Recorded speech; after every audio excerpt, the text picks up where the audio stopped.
또 시작이야. 잔소리 시작. 이 말 한 번 안 들어본 분 계세요? 솔직히 말해보세요. 주변에 꼭 한 명씩은 있지 않나요? 말만 시작하면 혈압이 팍팍 올라가는 그런 사람 말입니다. 우리 딸이 저한테 그러더라고요.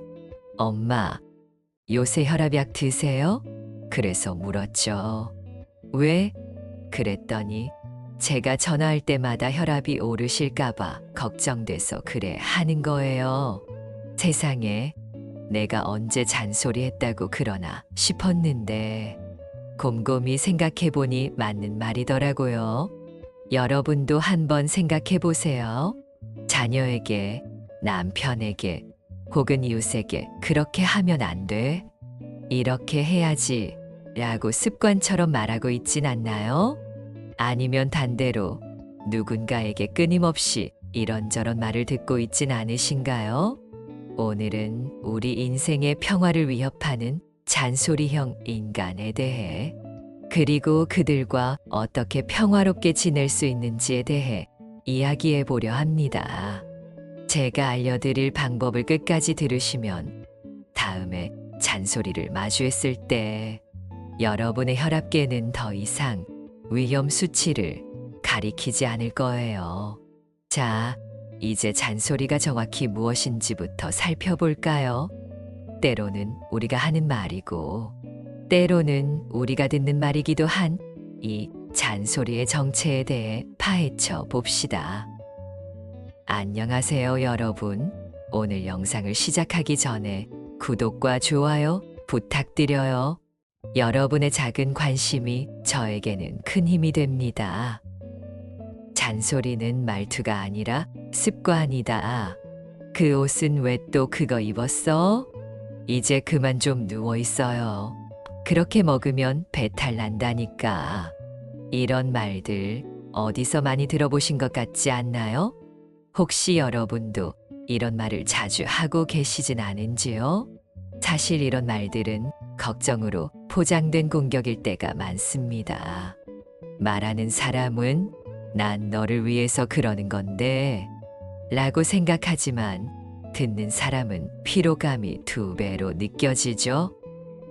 김영희 씨는 아들 내외와 함께 살고 있습니다.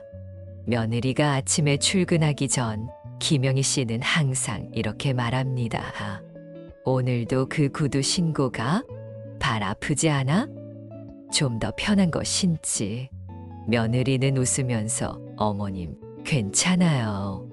회사에선 이런 구두가 예의예요 라고 대답하지만 매일 같은 말을 듣다 보니 점점 표정이 굳어갑니다. 중요한 건 말의 내용보다 반복되는 말투입니다. 걱정이 아니라 지적으로 들리는 순간 그건 그냥 습관성 잔소리가 되어버립니다. 특히 우리 세대는 자식들에게 뭐든 더 잘해주고 싶은 마음에 이런 말들이 습관처럼 나오곤 하죠. 하지만 이런 습관이 오히려 관계에 금이 갈 수 있다는 사실 알고 계셨나요? 박순자 씨는 최근에 큰 깨달음을 얻었습니다. 딸이 방문했을 때마다 살 좀 빼. 그렇게 살찌면 병나. 운동은 하고 다녀. 라는 말을 해왔는데 어느 날 딸이 더 이상 찾아오지 않게 된 것이죠. 나중에 알고 보니 딸은 엄마 만나러 가면 항상 스트레스 받아서 못 가겠어 라고 친구에게 털어놓았다고 합니다. 이렇게 잔소리는 걱정에서 시작했지만 결국 관계를 멀어지게 만듭니다. 그렇다면 잔소리를 들을 때 또는 내가 잔소리를 하게 될 때 어떻게 대처하면 좋을까요? 다음은 제가 오랜 경험을 통해 발견한 효과적인 방법들입니다. 웃으면서 되받아치는 기술. 잔소리가 들릴 때 이렇게 생각해 보세요. 또 AI 나온다. 데이터는 많지만 감정은 없다. 재미있지 않나요? 우리 손주들이 요즘 AI라는 걸 많이 쓴다길래 한번 비유해 봤어요. 잔소리하는 사람을 로봇처럼 생각하면 왠지 웃음이 나온다고 하더라고요. 실제로 유머는 긴장을 풀어주는 최고의 방법입니다. 웃으면서 넘기면 내 감정 소모도 줄고 놀랍게도 상대방의 말도 점점 줄어들기 시작합니다. 이정숙 씨는 남편 김철수 씨의 끊임없는 잔소리에 항상 스트레스를 받았습니다. 밥은 했어? 김치는 담갔어? 손주 선물은 샀어? 매일 같은 질문의 연속이었죠. 어느 날 이정숙 씨는 웃으면서 이렇게 말했습니다. 여보, 오늘 레파토리가 또 똑같네요. 업데이트 좀 해요? 처음엔 김철수 씨가 어리둥절했지만 이정숙 씨가 웃으며 설명하자 둘 다 웃음이 터졌고, 그 후로는 김철수 씨가 잔소리를 시작할 때마다 스스로 멈추는 일이 많아졌습니다. 혹은 이렇게 한마디 해보는 것도 좋습니다. 고맙긴 한데 이건 제가 알아서 해볼게요. 이 말은 정중하지만 더는 듣기 싫다는 경계선을 확실히 긋는 효과가 있습니다. 저도 예전에 이웃 최영자 씨가 제 정원 가꾸는 방법에 대해 매일 이런저런 조언을 해줄 때가 있었어요. 그렇게 물 주면 안 돼. 저 꽃은 그렇게 심으면 죽어. 등등. 처음엔 속으로만 짜증을 냈는데 어느 날 웃으면서 영자 씨, 조언 고마워요. 근데 내가 실패도 해보면서 배우고 싶어요. 내 방식대로 해볼게요 라고 말했더니 그 후로는 필요할 때만 조언을 해주더라고요. 여러분도 잔소리에 대응할 때 이런 방법을 한번 시도해 보세요. 하지만 더 중요한 것은 왜 잔소리에 상처를 받는지 그 마음의 근원을 살펴보는 일입니다. 다음으로 넘어가 볼까요? 사실 잔소리를 듣고 속상해하는 사람은 대부분 마음이 여리고 책임감 있는 사람입니다. 내가 못해서 저러는 거 아닐까? 그 사람도 나 걱정해서 그러는 거겠지. 이렇게 생각하면서 자신을 탓하곤 하죠. 최명자 씨는 딸의 잔소리 때문에 항상 마음이 무거웠습니다. 엄마, 그렇게 오래 걸으면 무릎 나빠져요. 왜 내 말은 안 들어요? 명자 씨는 산책을 좋아했지만 딸의 말이 신경 쓰여 점점 외출을 줄이게 되었습니다. 그러던 어느 날 명자 씨는 병원에서 우연히 만난 의사에게 물었습니다. 선생님, 제 나이에 오래 걸으면 무릎에 안 좋은가요? 의사는 웃으며 말했습니다. 아니요, 오히려 적당한 운동은 관절에 좋습니다. 너무 걱정하지 마세요. 그때 명자 씨는 깨달았습니다. 딸의 과한 걱정이 오히려 자신의 건강에 방해가 되고 있었던 것이죠. 진짜 걱정하는 사람은 조용히 도와주고 상대의 자율성을 존중합니다. 소리 크게 내는 사람보다 곁에 조용히 있어주는 사람이 진짜 내 편인 경우가 많습니다. 이처럼 잔소리에 상처받는 것은 여러분이 너무 착해서일 수도 있습니다. 하지만 자신의 행복과 건강을 위해서는 때로는 아니요라고 말할 줄 알아야 합니다. 특히 우리 세대는 주변 사람들의 말에 귀 기울이고 맞춰주려는 경향이 있지만 이제는 자신의 삶의 주인이 되는 법을 배울 때입니다. 자, 이제 잔소리형 인간을 만났을 때 실제로 어떻게 대화하면 좋을지 구체적인 대화 예시를 통해 알아볼까요? 이렇게 말해보세요. 잔소리에 대처하는 방법은 알았는데 실제로 어떻게 말해야 할지 궁금하시죠? 제가 주변에서 직접 보고 경험한 몇 가지 실제 사례를 들려드릴게요. 지난달 저희 복지관에서 만난 강영순 씨 이야기부터 해볼까요? 영순 씨는 딸의 끊임없는 식습관 잔소리 때문에 고민이었습니다. 어느 날 딸이 집에 와서 냉장고를 열어보더니 한숨을 푹 쉬었대요. 엄마, 또 이렇게 짠 김치를 드셨어요? 혈압약 드시면서 왜 그러세요? 얼마나 염분이 많은데. 이러니까 혈압이 안 떨어지지. 예전 같았으면 영순 씨는 알았어, 알았어 하고 속으로만 사겼을 텐데 이번엔 달랐습니다. 웃으면서 이렇게 대답했대요. 아이고, 우리 딸 오늘도 엄마 건강검진 시작이네. 걱정해줘서 고마워. 근데 가끔은 내가 좋아하는 김치도 먹어야 밥맛이 나지지.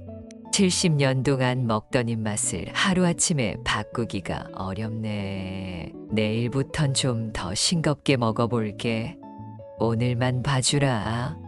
딸은 잠시 어리둥절했지만 곧 웃음이 터졌다고 해요. 엄마, 언제부터 이렇게 말재간이 늘었어요? 그 후로 딸의 잔소리가 확실히 줄었다고 하더라고요. 또 박정숙 씨 경우도 비슷했어요.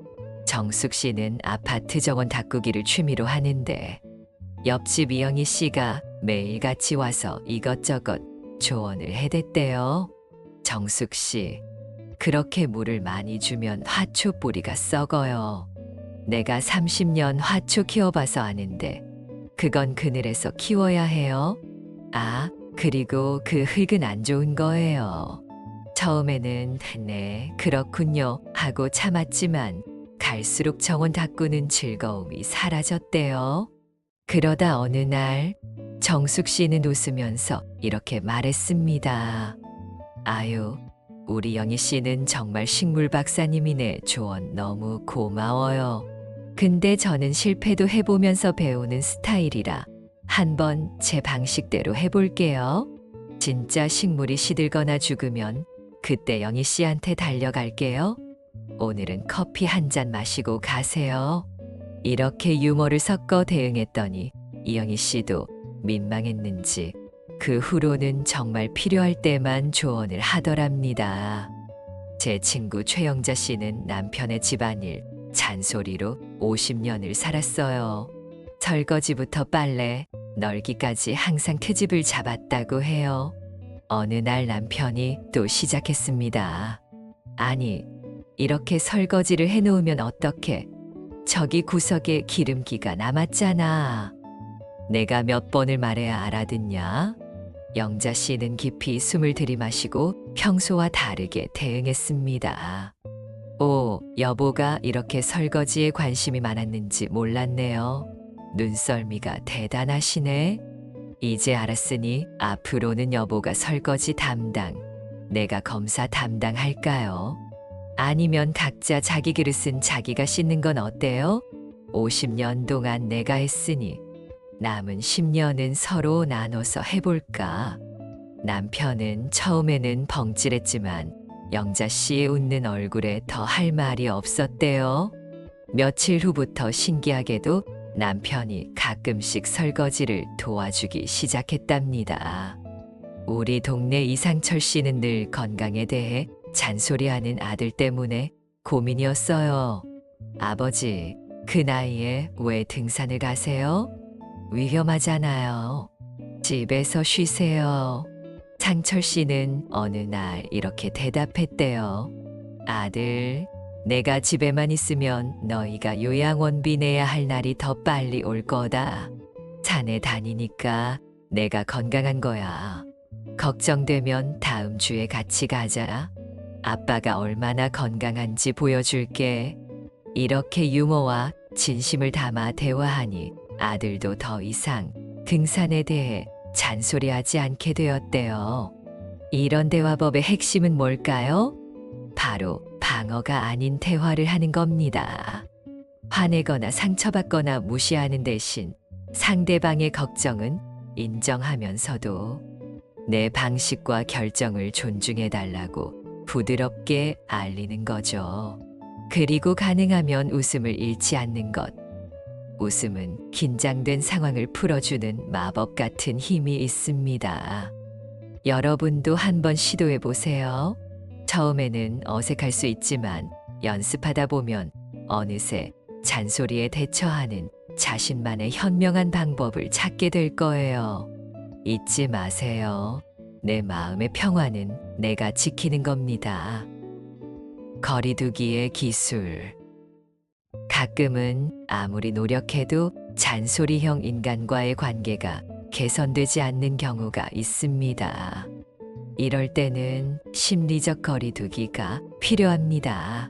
박영숙 씨는 오랫동안 동생 영희 씨의 끊임없는 잔소리에 시달려 왔습니다.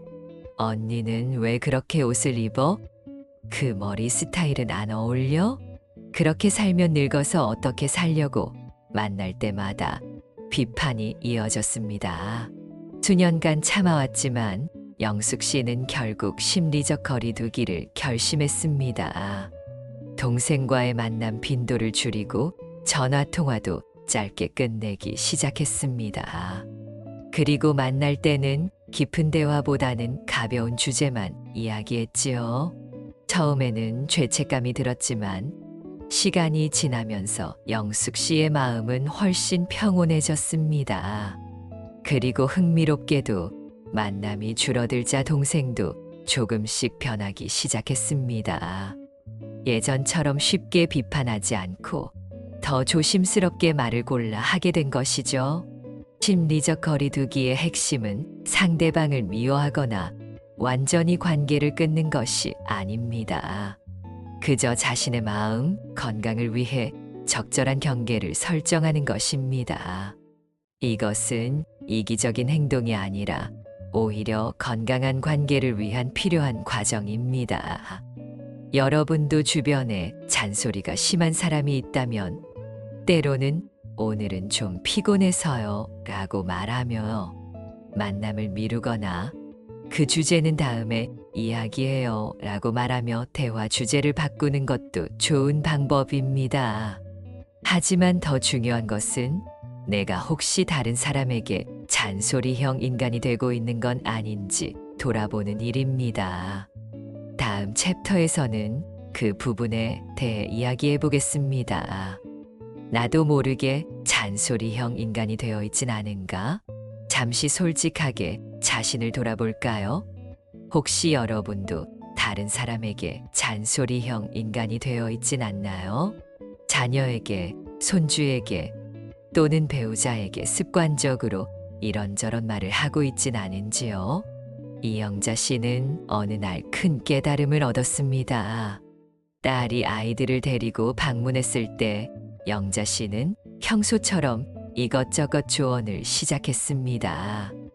애들 옷 그렇게 입히면 더워서 어떡해? 저렇게 과자만 먹이면 이가 다 상하겠다. 아이고, 그렇게 키우면 애들 버릇 없어져. 그런데 문득 손녀가 엄마에게 속삭이는 소리가 들렸습니다. 엄마, 할머니는 왜 엄마한테 잔소리를 많이 해? 그 말을 들은 영자 씨는 큰 충격을 받았습니다. 자신이 사랑하는 마음으로 한 말들이 손녀에게는 견디기 힘든 잔소리로 들리고 있었던 것이죠. 그날 이후 영자 씨는 말하기 전에 항상 이 말이 정말 필요한가? 상대방이 이 말을 듣고 싶어 할까? 라고 자문하기 시작했습니다. 그리고 조언보다는 먼저 경청하고 공감하는 연습을 했지요. 놀랍게도 이런 작은 변화가 가족 관계를 크게 개선시켰습니다. 손주들이 더 자주 찾아오기 시작했고 딸과의 대화도 더 깊어졌습니다. 잔소리는 종종 사랑과 관심에서 시작됩니다. 특히 우리 세대는 직접적으로 조언하고 가르치는 것이 도움이 된다고 배웠기 때문에 자연스럽게 이런 습관이 형성되었을 수 있습니다. 하지만 시대가 변했고 사람들은 더 많은 자율성과 존중을 원하게 되었습니다. 자신이 잔소리형 인간이 되고 있다고 느낀다면 너무 자책하지 마세요. 그저 조금씩 변화를 시도해 보는 것이 중요합니다. 말하기 전에 잠시 멈추고 이 말이 상대방에게 도움이 될까? 라고 생각해 보세요. 그리고 가능하다면 조언 대신 어떻게 생각해? 라고 물어보는 습관을 들이는 것도 좋습니다. 이제 마지막으로 오늘 이야기한 내용을 정리하고 일상에서 실천할 수 있는 팁을 알려드리겠습니다. 평화로운 마음을 위한 실천 팁. 잔소리형 인간 때문에 혈압 오르지 말고 그 말에 마음까지 끌려가지 마세요.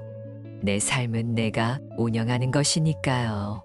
잔소리에는 볼륨 조절 기능, 내 마음엔 필터 기능을 장착해두면 평온하게 살 수 있습니다. 마지막으로 일상에서 바로 실천할 수 있는 5가지 팁을 알려드리겠습니다. 유머 사용하기. 잔소리가 시작되면 오늘의 뉴스 시작이네요 라고 가볍게 웃으며 받아 넘기세요. 대화 주제 바꾸기. 그건 그렇고 요즘 텃밭에 심은 상추가 정말 잘 자라고 있어요. 처럼 자연스럽게 주제를 전환해 보세요. 시간 제한 두기. 지금은 바빠서 길게 이야기 못 하겠네요. 나중에 다시 통화해요 라고 정중하게 대화를 마무리하세요. 경계 세우기. 그 부분은 제가 알아서 할게요. 걱정해 주셔서 감사합니다 라고 부드럽지만 단호하게 말해보세요. 자기 대화법 바꾸기. 나도 다른 사람에게 잔소리를 하고 있다면 이렇게 하면 어떨까요? 라는 제안형으로 바꿔보세요.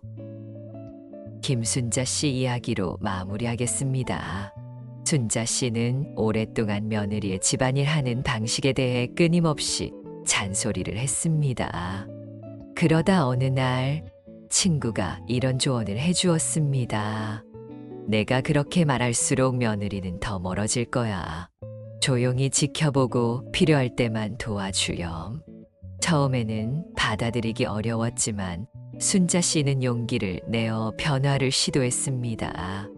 잔소리 대신 칭찬을 하고 조언하기보다 경청하기 시작했지요. 처음에는 어색했지만 몇 개월 후 놀라운 변화가 찾아왔습니다. 며느리가 먼저 요리 비법을 물어보기 시작했고 주말마다 손주들과 함께 방문하게 된 것이죠. 인생의 황혼기에는 갈등보다 평화가, 잔소리보다 이해가 더 중요합니다. 우리에게 남은 시간은 소중하니까요. 오늘부터 잔소리 없는 평화로운 하루를 시작해보세요. 여러분의 혈압계도, 인간관계도 훨씬 건강해질 겁니다. 오늘 영상이 여러분에게 도움이 되었길 바랍니다. 구독과 좋아요 버튼 눌러주시면 더 좋은 콘텐츠로 찾아뵙겠습니다. 여러분의 소중한 경험도 댓글로 나눠주세요. 어떻게 잔소리형 인간을 대처하고 계신가요? 늘 건강하시고 다음 영상에서 다시 만나요. 감사합니다.